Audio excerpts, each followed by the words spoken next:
दोस्तों, कैसे हो आप सभी लोग। आपका स्वागत है आपके अपने यूट्यूब चैनल जीके बाय पीके पे। आज हम पढ़ेंगे अशोक के बारे में, या फिर अशोक महान के बारे में, या फिर सम्राट अशोक के बारे में। किसके बारे में पढ़ेंगे? आज हम अशोक के बारे में पढ़ेंगे। जैसे कि हमने बात कर रहे थे हम मौर्य साम्राज्य की। मौर्य साम्राज्य में हमने पढ़ा चंद्रगुप्त मौर्य के बारे में। मतलब मौर्य साम्राज्य की स्थापना किसने की थी? चंद्रगुप्त मौर्य ने। और चंद्रगुप्त मौर्य का उत्तराधिकारी कौन था? बिंदुसार। कौन था? बिंदुसार। ठीक है, कौन था भाई? बिंदुसार था। ठीक है, जब बिंदुसार राजा था तो उसके समय में तक्षशिला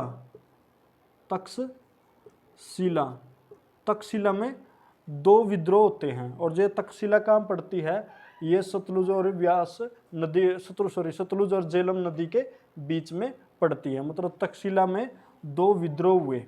ठीक है, इन विद्रोह को दबाने के लिए बिंदुसार ने पहले अपने बड़े बेटे सुसीम को भेजा, तो विद्रोह दबाने में असफल रहा। उसके बाद उसने अपने छोटे बेटे अशोक को भेजा। ठीक है ना, अशोक ने विद्रोह को दबा दिया।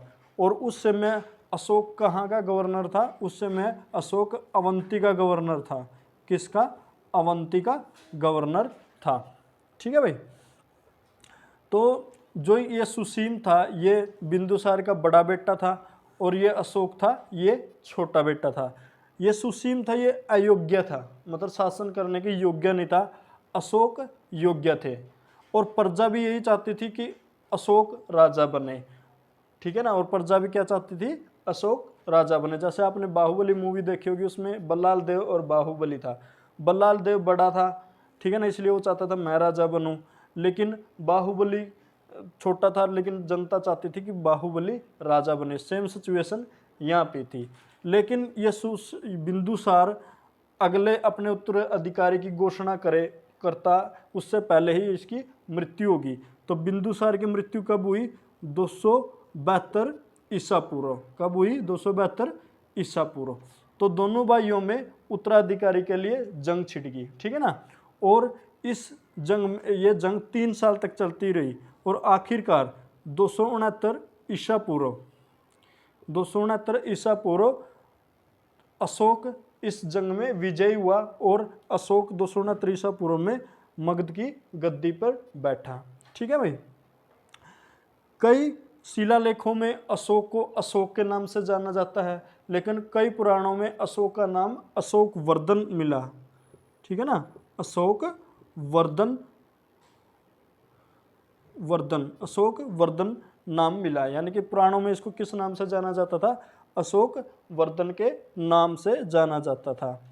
ठीक है, अपने राज्याभिषेक के 8 वर्ष बाद, मतलब इसका राज्याभिषेक कब हुआ था? 269 ईसा पूर्व में। इसके 8 वर्ष बाद यानी कि 261 ईसा पूर्व अशोक ने कलिंग पर आक्रमण कर दिया, और कलिंग की जो राजधानी थी उसको अपने अधिकार में ले लिया। ठीक है, लेकिन इस युद्ध में बहुत ज़्यादा रक्तपात हुआ, जिससे उसका मन विचलित हो गया, और उसने युद्ध विजय की जगह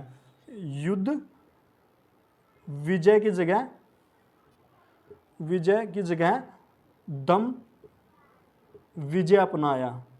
मतलब इन्होंने अपने युद्ध विजय की जगह इन्होंने क्या अपनाया? दम विजय। और इन्होंने घोषणा कर दी कि वो कभी भी जिंदगी में दोबारा युद्ध नहीं करेगा। और उसने उपगुप्त नामक बौद्ध भिक्षु से बौद्ध धर्म की शिक्षा ग्रहण की। बौद्ध ग्रंथों के अनुसार जो अशोक था उसने 84,000 शिलालेखों का निर्माण करवाया, और इसने अपने पुत्र महेंद्र को और पुत्री संघमित्रा को बौद्ध धर्म के प्रचार के लिए कहाँ भेजा? श्रीलंका भेजा। कहाँ भेजा? श्रीलंका में भेजा। ठीक है भाई।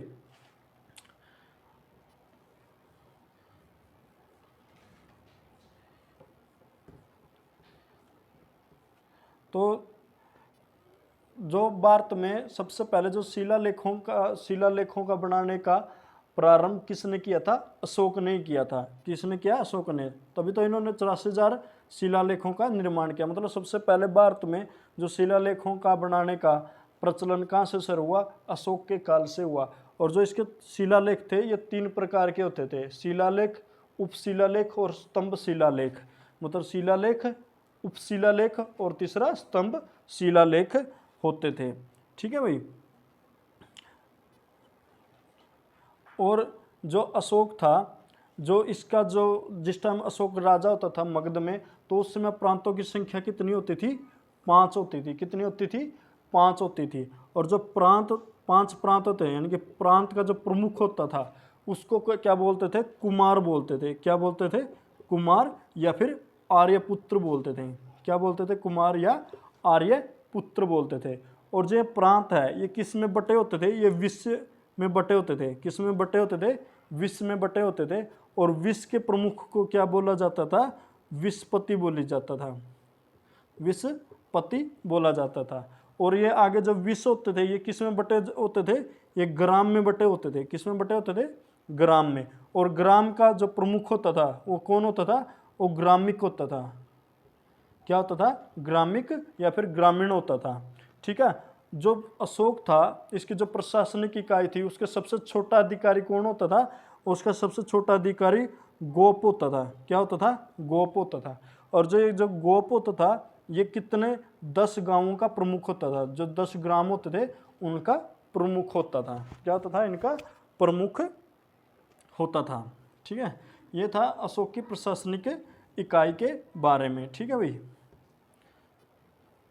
और जो अशोक थे, अशोक ने जो अपने शिलालेख लिखे थे ये कितनी लिपियों में लिखे थे? ये लगभग 4 लिपियों में लिखे थे। जैसे कौन सा था? खरोष्टी,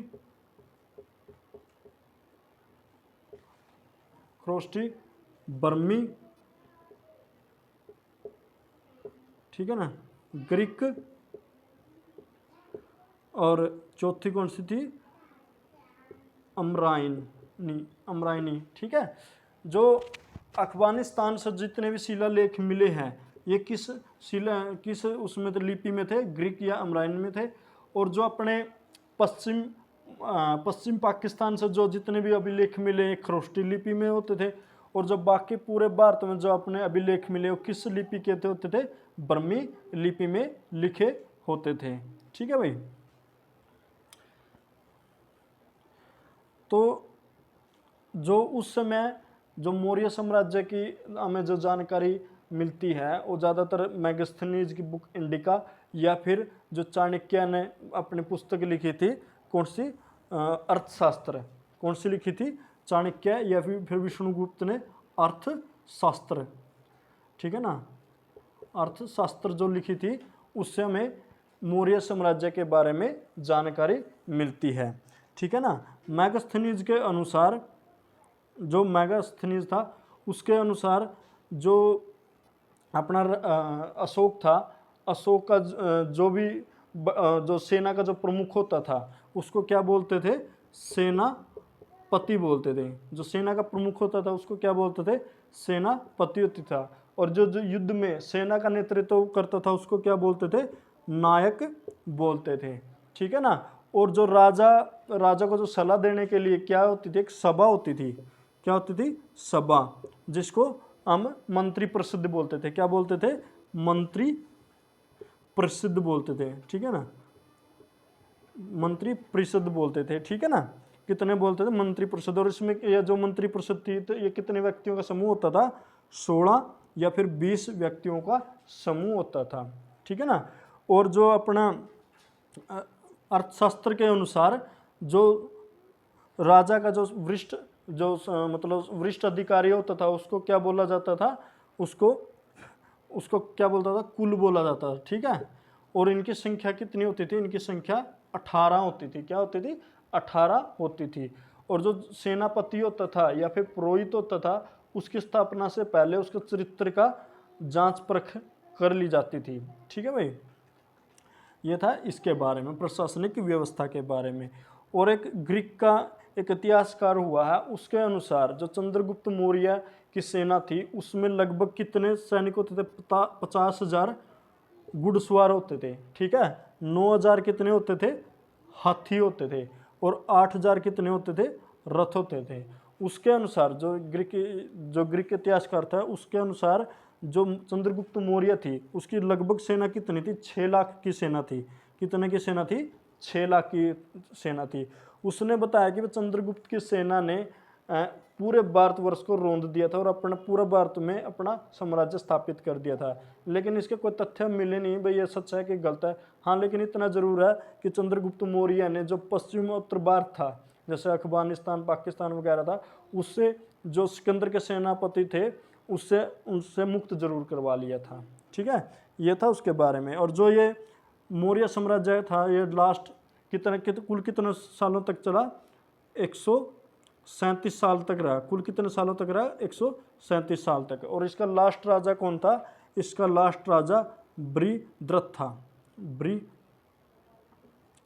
था, ठीक है ना, बृहदत्त इसका लास्ट राजा था। और इसकी मृत्यु 185 ईस्वी में इसकी मृत्यु पुष्यभूति संघ ने करके शुंग वंश की स्थापना करी। तो यह था मौर्य साम्राज्य के बारे में। जय हिंद, जय भारत।